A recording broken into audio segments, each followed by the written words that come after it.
this morning, and now on BBC One, Jack Ashley reports on a support group for people with acquired deafness. See here.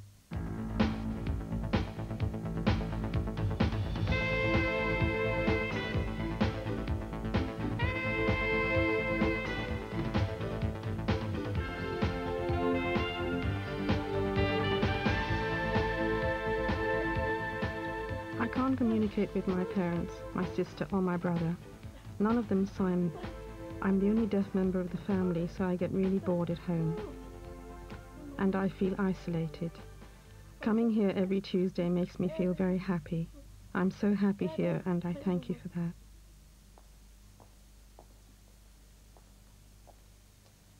Hello and welcome to See Here. Later in the program we'll be finding out more about the problems of deaf Asian women and how a group in Newham are attempting to help. Jack reports about the work of the National Association of Deafened People and how it supports people with acquired deafness. But first, throughout this series we've been taking an occasional look at educational provision for deaf children.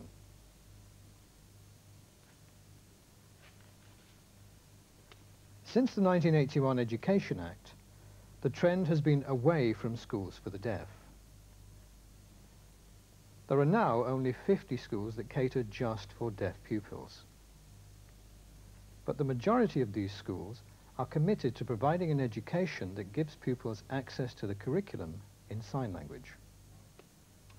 There are very few qualified deaf teachers, so most pupils are taught by hearing staff. Some schools are now beginning to introduce deaf classroom assistants, so they can assist the hearing teacher and give full access to the pupils.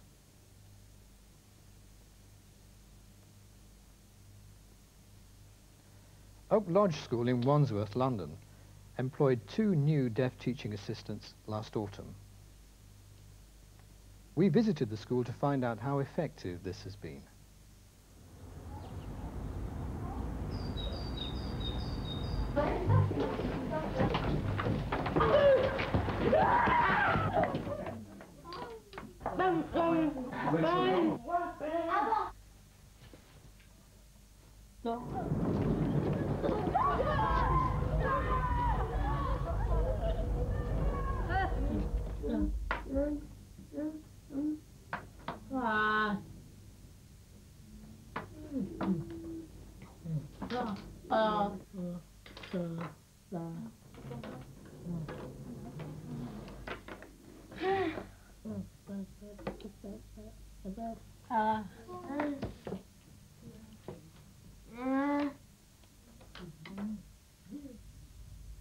I started last September as a classroom assistant, and my job is to support students with learning difficulties.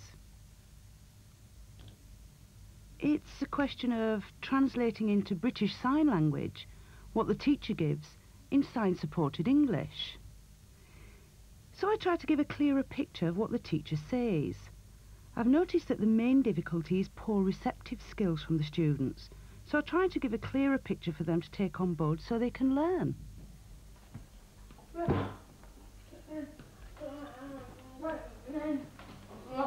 Fine. That work was to get you ready for the next thing, which is a little bit harder, okay? So say,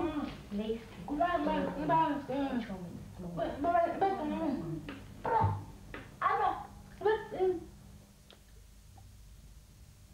I work as a classroom assistant for those children with special needs. They really need deaf members of staff to help them with communication. It means that the children are more relaxed because they can communicate easily. If the children are unsure of what the teacher has said, they ask me, and I can explain using sign language, and it really helps them.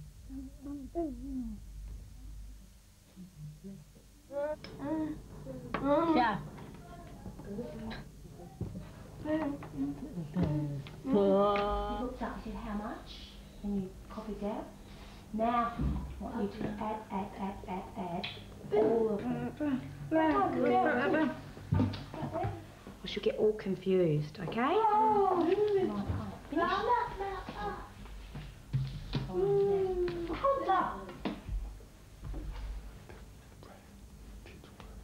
Well, I think the teachers really welcome this support.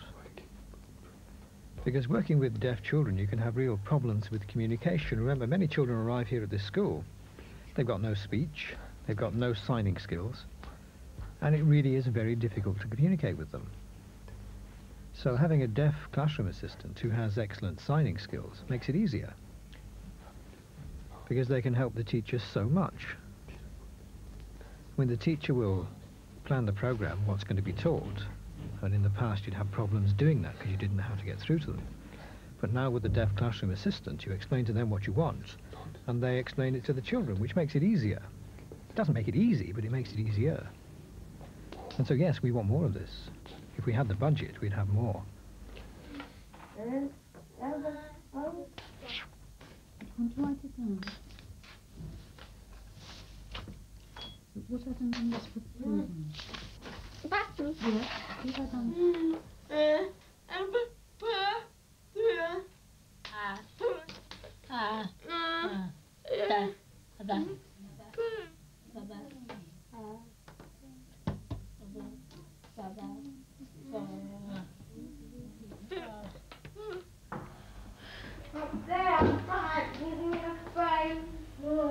Just check it once more.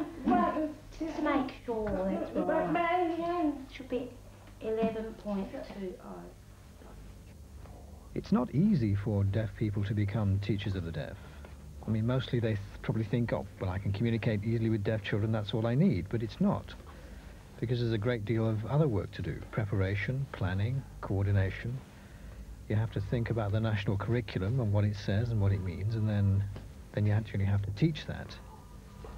You have to do marking, assessment of children, assess their work, write reports for parents and reports for professionals. There's so much to do, so it's quite complicated. Now, if a deaf person wanted to work as a teacher, they'd have to do the same job as a hearing teacher.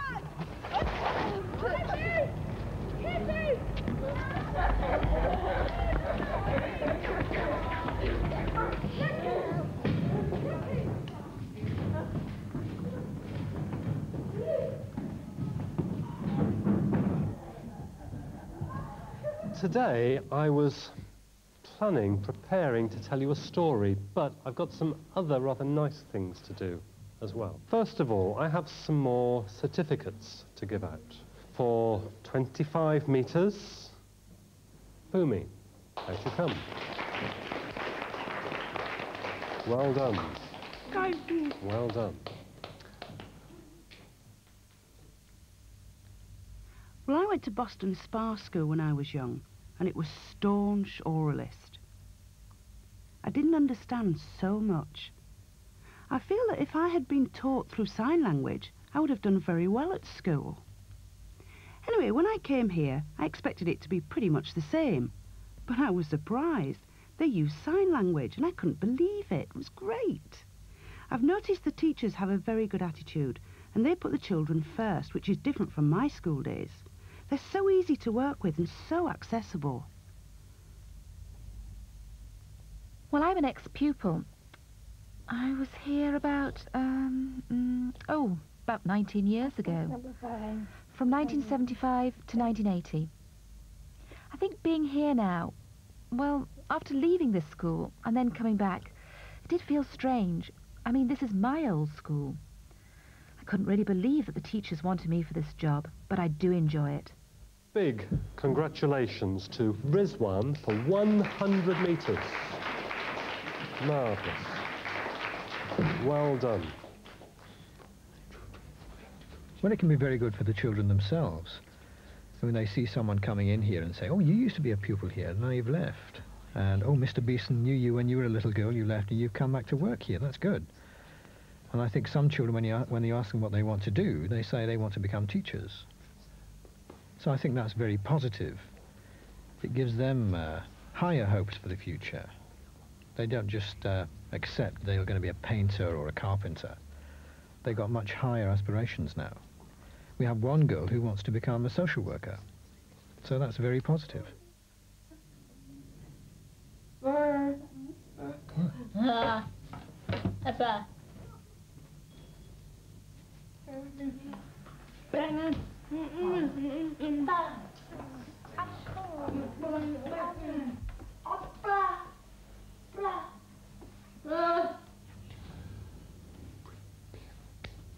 Well, recently there have been some changes.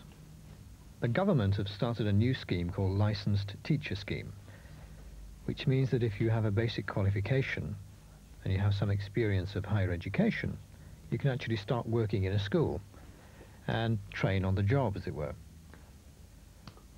Now, so far, I don't think any deaf people have been involved in the scheme. But recently, the government seemed to be more keen on expanding the training of teachers in schools, so they spend less time at college and more time actually working on the job. Now, this could be a way for deaf people to get in. It won't be easy, it'll be expensive, it'll need a lot of support, and you need a positive attitude from the colleges. And of course it depends a great deal on money and so on. But there's hope for the future. It means that deaf people will no longer have to work first in a hearing school. It means they can do their training and work in a school for the deaf from the start. So that's a very positive hope for the future.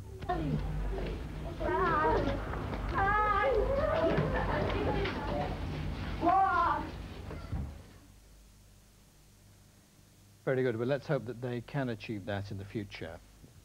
Well, now let's move on. Here's Jack. The loss of your hearing, suddenly as in my case, or gradually over a number of years, can be quite devastating.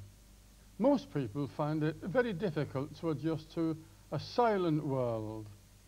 20 years ago, Doreen Goss started to notice her hearing was deteriorating. She's now profoundly deaf and relies on lip reading to communicate with others.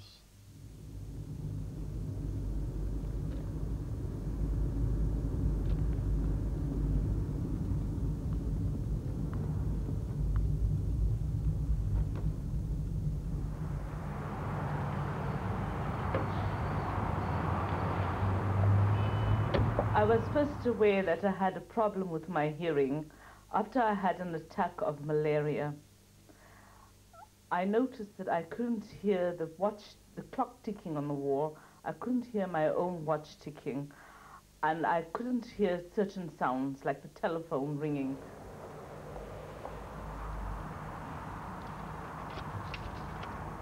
In daily life, you find that people's attitudes generally are very unhelpful because they can't see your disability, and they get really irritated when they have to reply to questions more than twice.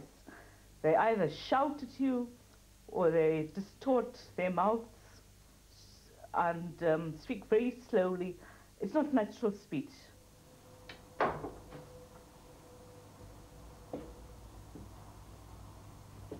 I fought against my hearing loss. I couldn't come to terms with it at first because I wouldn't admit that I couldn't hear properly. I thought, if I don't say anything, nobody will notice.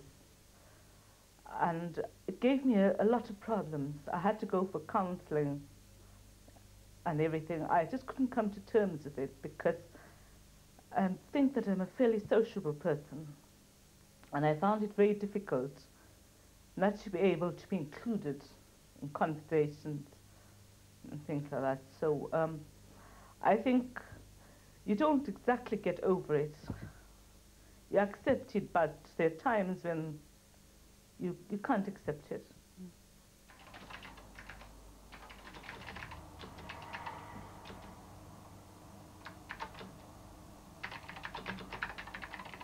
You do feel very isolated because half of the time you don't follow what's going on, especially discussions. You may have something in the office that everybody's displeased about or everybody's happy about, and you never really get to fully contribute unless someone explains to you what's it all about, and that's probably usually at the end of the conversation. So you tend to feel isolated.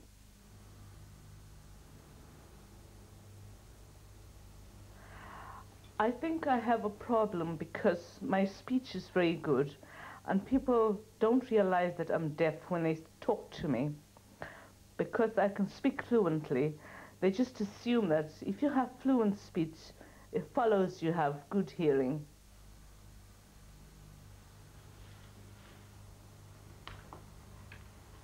People could help more by speaking slowly or repeating things in a different way, because if people phrase something and you can't lip read it, it doesn't matter how many times they repeat it, you're not just going to lip read it. So you usually have to ask them to rephrase it, and then that makes it easier. But if people are precise and they don't ramble on, they've got to be precise and to the point. They can leave out all the little fancy bits in the descriptions, but just get to the basic points. It makes it much easier.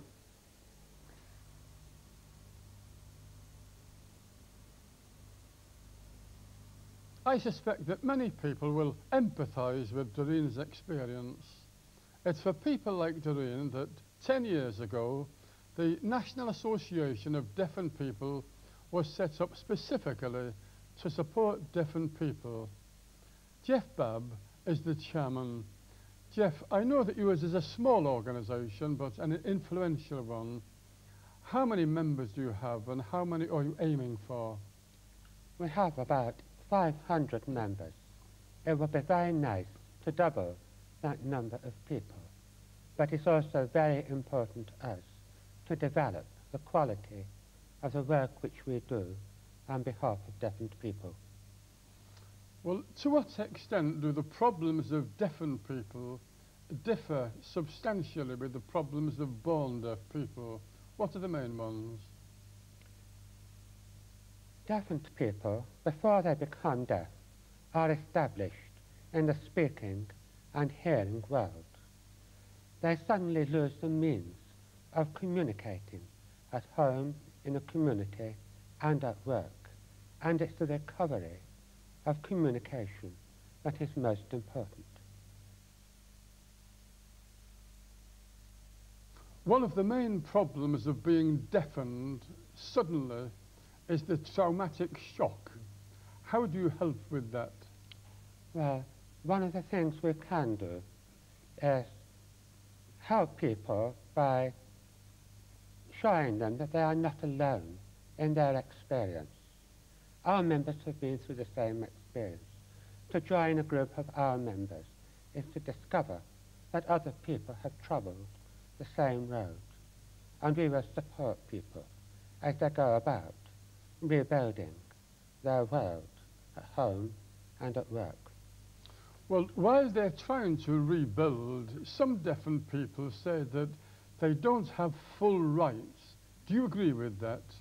It's certainly true that people have sometimes lost their job because they have become deaf, and it's thought they can't do their job.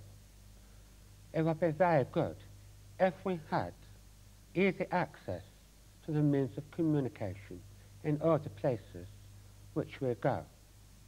But there's a need for a fundamental shift of attitudes as well, the recognition of our need for people to speak so that we can follow them, or to provide human aids to communication, and so on. Well, a lot of people are pressing for precisely those kind of aids. What are the main objectives of the National Association apart from that?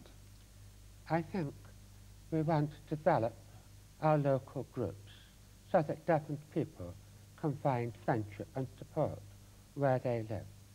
We also want to develop our administrative base so that we can build up the work we're doing on behalf of deafened people. Geoffrey Babb, thank you very much indeed. Thank you, Jack.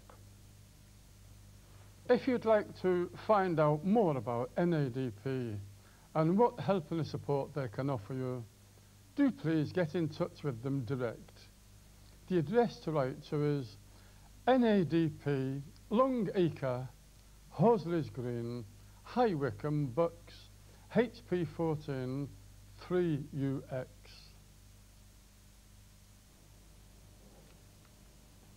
Isolation and lack of understanding by others is something that many deaf people experience. But what happens if you're deaf, a woman, and Asian? In Newham, East London, there is a large Asian community, and within that, a number of deaf women. 2 years ago, the Newham Asian Deaf Women's Group was set up to offer support to these women and to try and address their specific and cultural needs.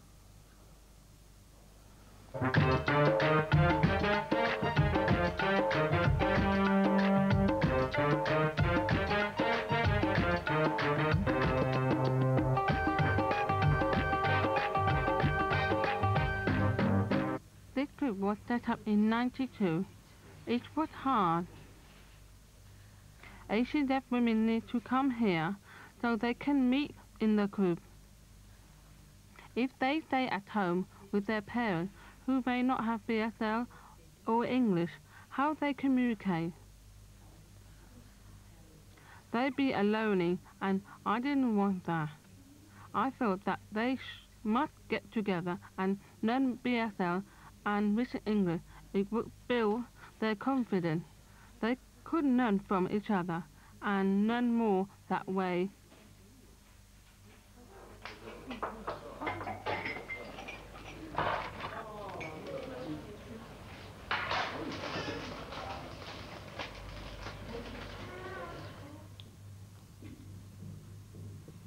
I'm on my own. I don't live with my parents or family.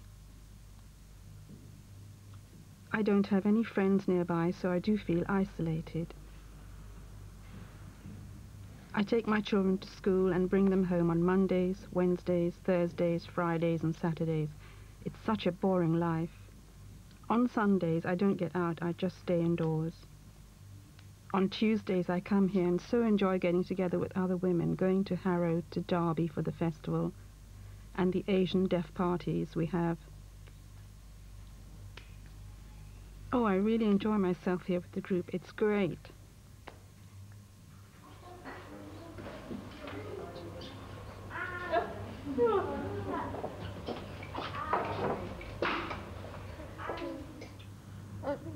What's more, what money, got my fancy brain. This is called collection, my mommy, with it, at my corner, was mommy was me, was for my nothing, said me, none, where I is. That's so smooth. I took my boca. I spent told the one almost no was Kaiser called was the fool. But I feel it's with night to that all for facing taste. No, if it makes I hate freedom of Baba. I accept what the Kaiser means. I aspire expecting and expecting. The Asian community treat me with pity and leave me alone. They feel Asian deaf girls should stay at home, not to go out at night. It's too dangerous. For the deaf boys, and some parents will let them do what they want. It is easier for them. The Asian community ignore us and don't see us as part of their community. I don't think they really understand what the deafness means. I would like deaf and hearing Asians to relate to each other, but the way they look at us is awful.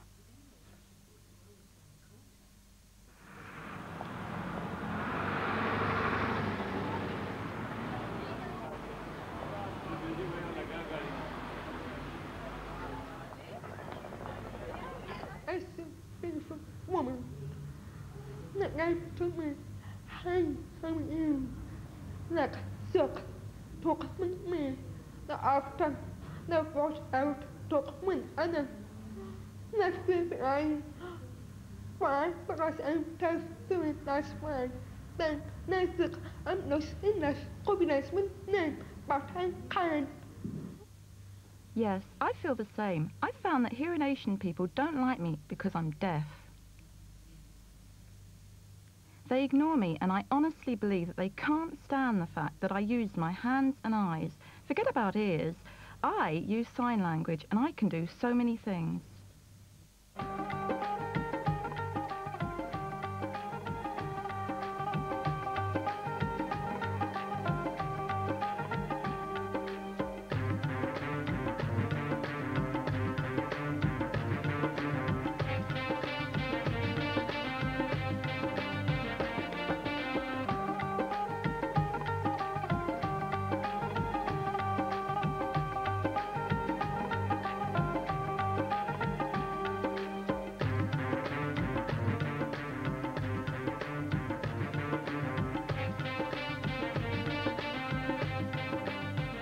When I was young, I started using BSL and grew up with it.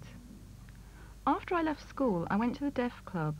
They were mostly white people there, but I was used to mixing with them. We'd sign away to each other, but they drank and got drunk and really had a wild time, which wasn't really to my taste, and so I stopped going. I used to go to a Deaf Club in West London. I've been by the time, but I saw many white people and color with never Asian, only man Asian, but no woman. I don't know why the art was afraid of why. I know Asian woman can't announce go out at night because my father appreciated the home tourism. And when I'm there, with shelter, with them, I have to grab this, let's walk out. Not it's when I see woman pizza, and I'll be nice.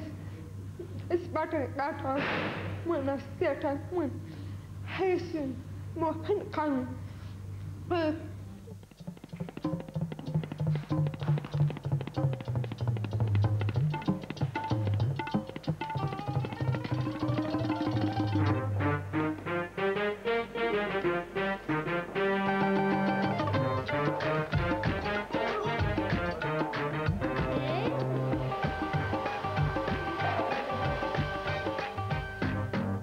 Today, the group have been painting T-shirt, which they enjoyed and found very relaxing. But time has run out, and we have to go home.